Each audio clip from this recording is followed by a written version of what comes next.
নমস্কার, ইউভিল dental clinic ব্লগে আপনাদের সবাইকে স্বাগত। আমি doctor Pratiti Dutta, periodontist and oral implantologist.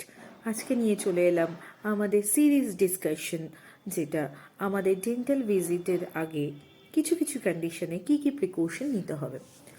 আজকে কথা বলবো মোস্ট কমন একটা প্রবলেম নিয়ে।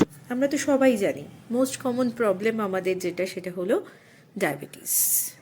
আমাদের ইন্ডিয়ার অলমোস্ট মোর দেন 70% লোক এই ডিজিজটা আমরা ভুগছি, তাই তো?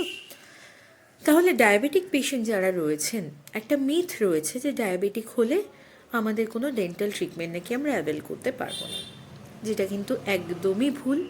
যদি আপনি ডায়াবেটিক পেশেন্ট হন, ডায়াবেটিস মানে আপনার ব্লাডে সুগার লেভেলটা বেড়ে যাওয়া।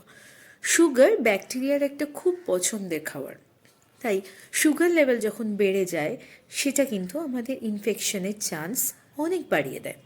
তাই ডেন্টাল যে কোনো কন্ডিশন, আমাদের গামস হেলথ বলুন বা আমাদের কেরিজের যে সাসেপ্টেবিলিটি, সেটা কিন্তু ডায়াবেটিক পেশেন্টের ক্ষেত্রে অনেক বেশি হয়। আমার আগের ব্লগে আপনারা খেয়াল করবেন, আমি কিন্তু ডায়াবেটিসের সাথে আমাদের ওরাল হেলথ এবং ওরাল হেলথের সঙ্গে আমাদের ডায়াবেটিসের যে রিলেশন সেটা নিয়ে ডিসকাশন করেছি। আজকে সেই নিয়ে ডিটেলসে যাচ্ছি না। আজকে শুধু এটাই বলবো যে ডায়াবেটিক পেশেন্ট যারা রয়েছেন তারা ডেন্টাল ট্রিটমেন্টে অবশ্যই যাবেন। এই মিথটা কিন্তু ভুল যে ডায়াবেটিক হলে ডেন্টাল ট্রিটমেন্ট করা যায় না। রাদার যারা ডায়াবেটিক পেশেন্ট তাদের এভরি 6 মান্থসে পজিটিভলি ডেন্টাল ভিজিট করা উচিত। তাছাড়াও যখন একজন ডায়াবেটিক পেশেন্ট ডেন্টাল ট্রিটমেন্টের জন্য যাচ্ছেন, আমি সবসময় অ্যাডভাইস করব তারা কিন্তু সাথে সুগার ক্যান্ডিজ বা চকলেটস বা যে কোনো সুগার কিছু ক্যারি করুন। তার কারণ যখন হাইপোগ্লাইসেমিক কন্ডিশন হয় তখন কিন্তু এগুলো দরকার পড়ে। আর যদি সুগার লেভেল 70 মিলিগ্রাম পার ডেসিলিটারের কম হয়ে থাকে তাহলে কিন্তু ডেন্টাল ট্রিটমেন্ট শুরু করার আগে একটা ওরাল কার্বোহাইড্রেট কিছু কনজিউম করে তবেই স্টার্ট করতে হবে। আবার যদি সুগার লেভেল 200-এর উপর থাকে তাহলে কিন্তু একটা ইন্ট্রাভেনাস ডেক্সট্রোজ স্টার্ট করে নিলে আমরা কিন্তু অনেক সেফ থাকবো। আমি আবারও বলছি, ডায়াবেটিস একটা সিমটমস যেটা কিন্তু আমাদের শরীরে বিভিন্ন জিনিসকে অ্যাফেক্ট করে থাকে একই সাথে। তাই ডায়াবেটিক পেশেন্টরা কিন্তু যখন ডেন্টাল ভিজিট করছেন আপনাদের কিন্তু খেয়াল রাখতে হবে অ্যাপয়েন্টমেন্টটা যেন মর্নিংয়ে হয়ে থাকে।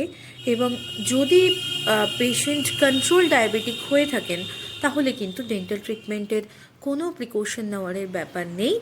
আপনি যে কোনো ডেন্টাল ট্রিটমেন্ট করাতে পারেন, সেটা ডেন্টাল ইমপ্লান্ট হতে পারে, সেটা আপনার এক্সট্রাকশন হতে পারে, সেটা রুট ক্যানাল ট্রিটমেন্ট হতে পারে।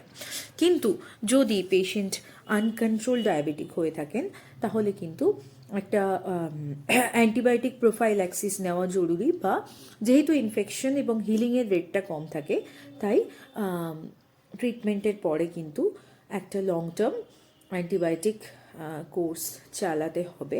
এবং কিছু কিছু ক্ষেত্রে স্যালিসাইলেটস গ্রুপের যে ড্রাগ রয়েছে সেটা কিন্তু আমাদের ইনসুলিন লেভেলটাকে অল্টার করে দেয়, সেই জন্য অ্যাসপিরিন জাতীয় ড্রাগ কিন্তু অ্যাভয়েড করাই ভালো।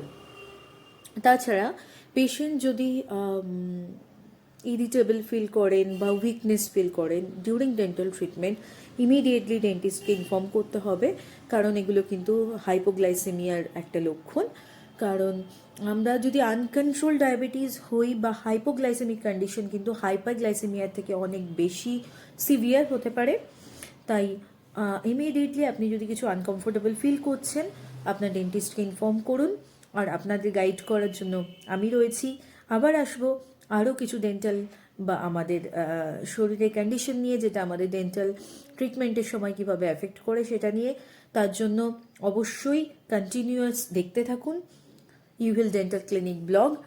আর ইউভিল ডেন্টাল ক্লিনিক তো ভিজিট করতেই হবে। ততদিন সবাই সুস্থ থাকুন, ভালো থাকুন। Your smile is our priority.